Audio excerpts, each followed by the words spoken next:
દેલવાડા જૈન મંદિરનો ઇતિહાસ. દેલવાડા મંદિરો માઉન્ટ આબુ, રાજસ્થાનમાં આવેલ છે. આ સ્થળ અરવલ્લી પર્વતમાળામાં આવેલું સુંદર હિલ સ્ટેશન છે. સ્થાપના અને સમય. દેલવાડા મંદિરોનું નિર્માણ 11મી થી 13મી સદી દરમિયાન થયો હતો. આ મંદિરો જૈન ધર્મના તીર્થંકરોને સમર્પિત. મુખ્ય મંદિર. દેલવાડા સમૂહમાં 5 મુખ્ય મંદિરો છે. વિમલ વસાહી મંદિર બનાવનાર વિમલ શાહ. સમય 1031 ઈસવીસને સમર્પિત. ભગવાન આદિનાથ. લુણા વસાહી મંદિર બનાવનાર વાસ્તુપાલ અને તેજપાલ. સમય 13મી સદી સમર્પિત. ભગવાન નેમિનાથ.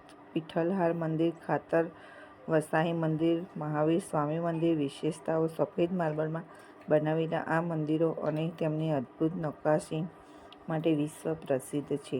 દરેક સ્તંભ, છત અને દિવાલ પર ખૂબ જ સૂક્ષ્મ કળાકામ કરવામાં આવેલું છે. આ મંદિરોના શિલ્પકલા એટલી બારીક છે કે પથ્થર પારદર્શક લાગતો હોય છે. ધાર્મિક અને સાંસ્કૃતિક મહત્વ. દેલવાડા મંદિરો જૈન ધર્મના મહત્વના તીર્થ સ્થળ છે. અહીં દર વર્ષે અનેક યાત્રાળુઓ અને પ્રવાસીઓ આવે છે. આ મંદિરો ભારતીય શિલ્પકલા અને સ્થાપત્યના શ્રેષ્ઠ ઉદાહરણોમાં ગણાય છે. દેલવાડાના જૈન મંદિરો 11મી થી 13મી સદીમાં બનાવેલા અદ્ભુત અને મંદિરોનો સમૂહ છે, જે તેમની નાજુક માર્બલ કળા અને ધાર્મિક મહત્વ માટે વિશ્વ પ્રસિદ્ધ છે. જો તમે ઈચ્છો તો હું દેલવાડા મંદિરની કળા, રચના અથવા પ્રવાસ વિશે વધુ માહિતી પણ આપી શકું. કળા અને શિલ્પકલા. દેલવાડા મંદિરોની સૌથી મોટી વિશેષતા અને તેની અદ્ભુત કળા છે. સફેદ માર્બલ અને એટલી બારીક કોતરણી છે કે તે લેસ જેવી લાગે છે. છત પર કોતરાયેલા કમળના ફૂલ, નૃત્ય કરતી અપ્સરાઓ અને દેવતાઓના શિલ્પ. દરેક થાંભલા પર અલગ અલગ ડિઝાઇન, એક પણ સમાન નથી. રણકપુર અને ખજુરાહો જેવી જગ્યાઓ સાથે સરખામણી થાય છે, પણ બારીક કામ માટે દેલવાડા સૌથી આગવું માનવામાં આવે છે. સ્થાપત્ય. મંદિરની રચના ખૂબ જ સુવ્યવસ્થિત છે. અંદર રંગ મંડપ ખૂબ જ સુંદર છે અને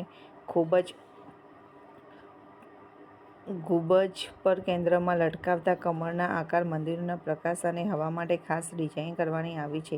ખાસ મંદિર. વિમલ વસાહી સૌથી જૂનું અને કલાત્મક. લુણા વસાહી સૌથી વધુ સુશોભિત અને નાજુક કામ. પ્રવાસમાં માહિતી. કેવી રીતે પહોંચવી?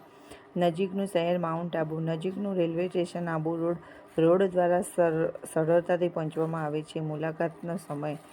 સવારથી બપોર સુધી. ખાસ સમય યાત્રાળુઓ માટે અલગ હોઈ શકે. બપોર પછી પ્રવાસીઓ માટે પ્રવેશ મળે છે. નિયમો.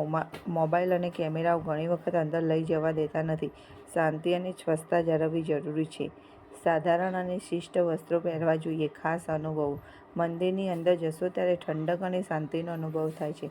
કળા જોઈને આશ્ચર્ય થાય કે આ બધું હાથથી બનાવ્યું છે. ધાર્મિક અને આધ્યાત્મિક વાતાવરણ ખૂબ જ શાંત છે. અંતિમ વાત.